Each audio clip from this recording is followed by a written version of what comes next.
So it has been an incredibly wild ride for Oklahoma fans over the past few months. But in just a few days, they're going to get their first glimpse at the Sooners under the new head coaching staff. And today, with that in mind, we need to talk about Oklahoma's spring game. What are the things I'm going to be watching? What are the things I think we need to pay attention to? We're here to break it all down. But before we do, as always, y'all know the drill. I need to hear from you. Two things today. First and foremost, why for yes, N for no. Are you excited that the spring game is so close? And secondly, let me know what you're going to be watching for. I can't wait to hear what y'all are thinking. If you are new to the channel, be sure to subscribe. Hit that bell notification as I do constant college football content. You don't want to miss any of it. And if you enjoyed the content, like and comment down below, as those interactions are massive to content creators such as myself in both getting picked up and maintained by the YouTube algorithm. But having said all of that, let's jump right into this because there's a lot for us to discuss, especially when we're talking about so much new across the board, not only in terms of coaching staffs, but in terms of the players. So there is a whole lot for us to get into. And with that, let's start on the offensive side of the ball. And in doing so, we're going to start at the quarterback in Dillon Gabriel. A very talented passer making his way to Oklahoma via UCF. Dillon Gabriel has got a lot of ability, whether we're talking about in the traditional sense throwing the football, but he also has the ability to keep a defense honest with his legs. And when we look at how Jeff Lebby likes to utilize his offenses, that's going to be a very powerful tool. Jeff Lebby quarterbacks always have a lion's share of carries in the offense, and they're able to adversely affect a defense. So the fact that Dillon Gabriel has this deep skill set is already something that we have got to watch going forward. Now, I don't know how much we're going to see that utilized in the spring game because the very nature of these spring games where quarterbacks aren't allowed to be hit, and deservedly so. Look, a spring game is just that. It's a spring game. And I think before we go any further, there needs to be this disclaimer. Jobs aren't going to be won or lost today, but that doesn't mean spring games are meaningless, right? There is this healthy balance within it. This isn't the end-all be-all, but this also isn't meaningless. It gives us an idea. It gives us a glimpse. But with that in mind, we need to keep going because Dillon Gabriel already has this familiarity with Jeff Lebby. So if there's any player here that's going to be confident, or at least at face value the most confident, I would expect it to be Dillon Gabriel, not only in terms of him being a veteran player, but in terms of him having that familiarity and past experience with Jeff Lebby.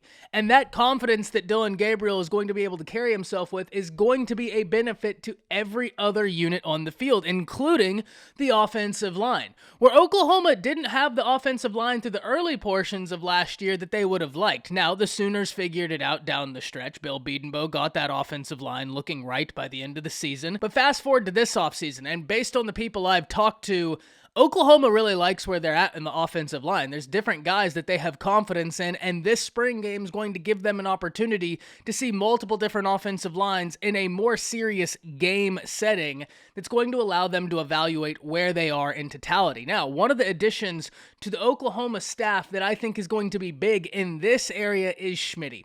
Schmitty being the strength and conditioning coach, his work with the players is going to be really seen in the trenches first. Those guys having to utilize so much power, and that's where Schmitty comes in. And especially when we look at the success Schmitty has had in terms of strength and conditioning programs in the nation. So I think that's going to be an overall net positive to the Sooners. But we also need to now look at the wide receiver room, where Oklahoma has got to feel good in that aspect. You have Marvin Mims, you have Theo Weiss, but there's also a young name that's turning heads, and one that we need to pay attention to in Jaden Gibson. Because these young wide receivers, if they burst onto the scene early, sometimes they just cannot be denied. And if that's the case with Gibson, well, you're setting yourself up for a bright future. But inevitably, whether he is going to be that guy this year or not, it's of little consequence. It's just the fact that Gibson is impressing already. He's going to be able to go out there into a, once again, quote-unquote, game setting today and showcase his ability, giving the Oklahoma Sooners fans their first glimpse at the very talented true freshman. But we also need to remember, he should still be in high school right now. This kid should still be in high school taking a history class, and so it's already incredibly impressive where he is in terms of his development, and that's why I have no doubt that the future is incredibly high for Gibson. But speaking of pieces that will be utilized in Oklahoma's offense this year, we have got to talk about this running back room, because it's in a totally different spot than it was a year ago. A year ago, Oklahoma's running back room had very talented running backs in it. Nobody was questioning that. It was the depth of running backs available that was a major concern, and everybody would admit it. This year, you kind of have the best of both worlds. You have talented backs, Marcus Major. You have Eric Gray, who the staff is continuing to speak very highly of. And then finally, you have this freshman in Javonte Barnes, who's turning heads left, right, and center. And that's been a theme I've seen with Oklahoma's class up to this point. They did a really good job getting guys that are going to translate, or at least in theory up to this point, look like they're going to translate. And that's ultimately what you want out of your recruiting class. So that's incredibly exciting to hear, not only for Oklahoma fans, but for these kids, that they're getting the opportunity and it's being successfully implemented. So I digress off of that just to say that there are a lot of true freshmen that we need to keep an eye on. We're going to kind of run through them at the end, and Javonte Barnes is absolutely one of them. Look, he has the physical readiness for the college game. And if he can come in here and continue impressing, he's going to be very hard to deny once the season comes around. When you look at the totality of his skill set, he's got the ability to carry the ball multiple times for you, but he also has this flexibility to be successful in multiple different looks. And for a guy that young already impressing like this, much like I said with Jaden Gibson, it's laying the foundation that this is going to be a very talented player, one that we need to keep an eye on. He's already impressing this early, and he should still be in high school. So great news for the Oklahoma Sooners in that regard. But now we need to flip over to the defensive side of the ball, because on defense, I'm going to be watching very closely to the defensive trenches. Why? Because Todd Bates and Miguel Chavez. Todd Bates is someone I've spoke at length about, and I'm going to continue speaking at length about, because he's simply one of the best defensive line coaches in the nation. And whenever we're talking about you getting in one of the best defensive line coaches in the nation, he's going to be able to provide a spark to that room, just as he did with Clemson.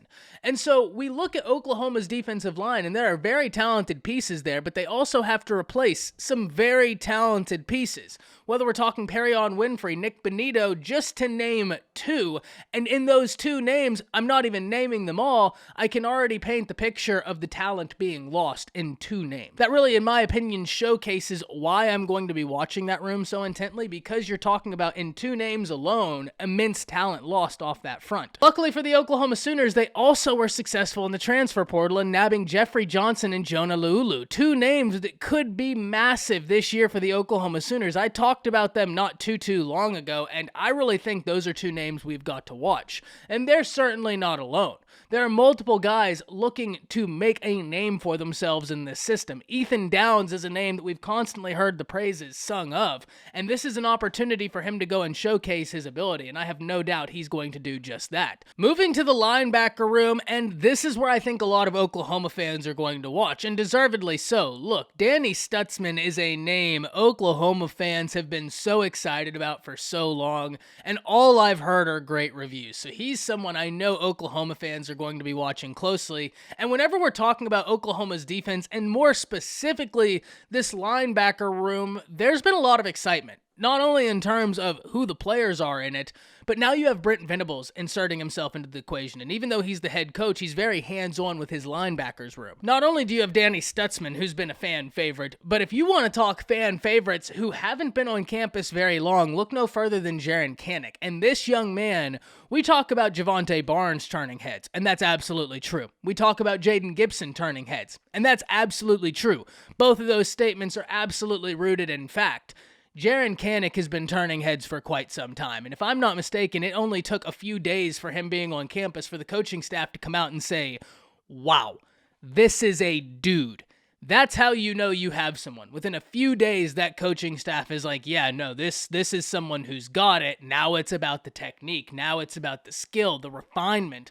All those things that you love as a coaching staff being able to teach, because that player already has such a bright future. And so Jaren Kanak is a name we've got to watch closely. He's a name I've been so excited to watch. He's someone that I was very interested in whenever he was making his decision of where he would ultimately go to college. And at that point, it was between Clemson and Alabama, ultimately choosing Clemson, and now Oklahoma being the beneficiary of the moves that happened from Clemson to Oklahoma. But nonetheless, very talented player, one with an incredibly bright future Ceiling is incredibly high. Can't wait to see what he does there. But finally, we need to talk about Oklahoma's secondary, a position group that so many of you have talked to me about your concerns, and this is going to be the first glimpse we see at how Oklahoma is going about addressing those concerns. The Sooners secondary lost pieces, but they also got in pieces via the transfer portal, and one of those pieces, Walker from Louisville, is a name that's been receiving very high reviews. He's a rangy cornerback, standing 6'2", and that's the type of range that's always intriguing, because if you can play cornerback with that range, well, defensive coaches everywhere are absolutely going to want you. You just have another area on your checklist that we can tick off. You cannot teach 6'2" in the range that comes with it, and if you have all the other abilities in the world, that range could be the difference between a completion and an incompletion. And so these long-rangey cornerbacks are always intriguing, and luckily Oklahoma got a few of them out the transfer portal, but Walker is really impressing thus far. But that's not the only name that we need to watch, because Oklahoma had talented pieces, whether we're talking Key Lawrence or a name you all know I've been so excited to see for so long, Billy Bowman. In which case, I truly believe Billy Bowman can play almost any position in that secondary, and he can even play offense. So where they ultimately settle on putting Bowman is going to be intriguing, especially with the talent they just brought in from the transfer portal. But at the end of the day, getting him on the field is going to be of massive importance because of the ability he brings to the table, and I truly believe once he gets in a position and is really able to lock that position down, sky's the limit for what he's going to be able to do. So, Bowman is a name we need to watch. With all that, there's a whole lot for us to see at Oklahoma. There's a whole lot of new, both in terms of talent on roster and coaching staffs. And with that, I think Oklahoma fan base is going to be clamoring to finally get their first taste of Brent Venables' team. There's a lot of young players for us to keep an eye on, whether we're talking Javonte Barnes, Jaron Kanek, or Jaden Gibson, but they are certainly not alone. There's also several transfers we need to keep an eye on. An individual such as Tawee Walker, who we really didn't get to talk about in this video, is a name I would watch closely because I think he's a very talented back. I think he's got a lot of juice that's going to surprise some people, and I wouldn't be surprised at all if he got an opportunity and was absolutely able to utilize it and make the most out of it. So, with all that being said, hop down to the comments, let me know what you're thinking. That's it. See you.